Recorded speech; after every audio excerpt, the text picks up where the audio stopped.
Oui, c'est très important de recevoir Madame la rectrice ainsi que Monsieur Losbar, le président du conseil départemental.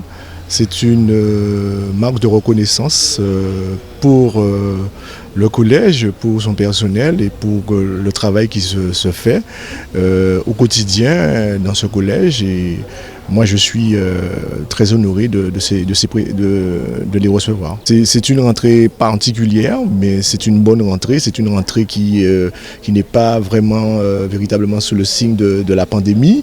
C'est une rentrée qui est presque la normale, avec bien entendu, on garde en mémoire que le virus circule toujours et qu'il faut faire les gestes barrières, il faut continuer à pratiquer les gestes barrières. C'est une entrée normale, surtout pour les élèves de 6e. C'est pas vraiment une entrée, je dirais, c'est un changement pour les élèves de 6e qui rentrent dans la grande école. Ils étaient à l'école primaire et maintenant ils rentrent dans la grande école avec un changement de rythme, un changement aussi qui va se produire en eux, l'adolescence. Ils vont devoir s'adapter, ils vont devoir prendre possession de leur lieu de travail et faire au mieux, faire des efforts pour apprendre, pour évoluer et pour réussir leur collège. Nous sommes dans la réunion aujourd'hui pour effectivement, rencontrer les parents, dialoguer avec les parents, rentrer en contact. C'est un premier contact pour leur dire comment ça devrait se dérouler l'année scolaire pour leurs enfants et quelle prise en charge qu'on leur demande.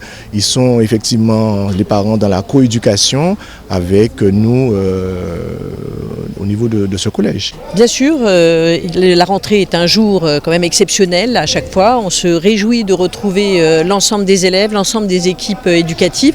Et si je viens, c'est pour partager ce moment exceptionnel avec eux. J'essaye d'être au maximum avec les équipes. J'étais ce matin effectivement à Michino pour le premier degré. J'étais avec Gerville-Réache pour fêter la rentrée solennelle des classes prépa. Je suis là au collège Pita et ensuite je vais au lycée professionnel du Charmois. Plus je peux échanger avec les équipes, plus c'est intéressant aussi pour moi de m'inspirer aussi pour la politique de l'académie de ce que j'entends. On est tous ravis. D'ailleurs, je vois le sourire de chacun. Pouvoir se retrouver sans contrainte sanitaire est une grande chance, ce qui n'exclut pas qu'on fasse quand même tous attention pour les périodes à venir.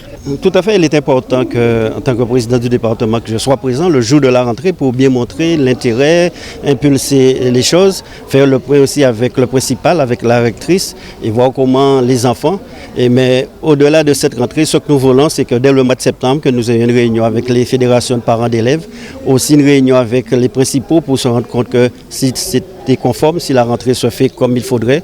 Et après, je ferai une conférence de presse avec l'ensemble des médias pour bien montrer la volonté, notre volonté d'aller au-delà de l'éducation traditionnelle, mais que les collèges soient aussi des lieux, des marqueurs pour l'identité guadeloupéenne, pour la culture. Et c'est en ce sens que nous allons prendre des initiatives au-delà du jardin pays, mais aussi sur les dénominations, donc des classes, dénominations, donc des salles de classe, pour qu'un enfant sache qui est un SPP, qui est Guy Tirolier, qui est Florette Morand.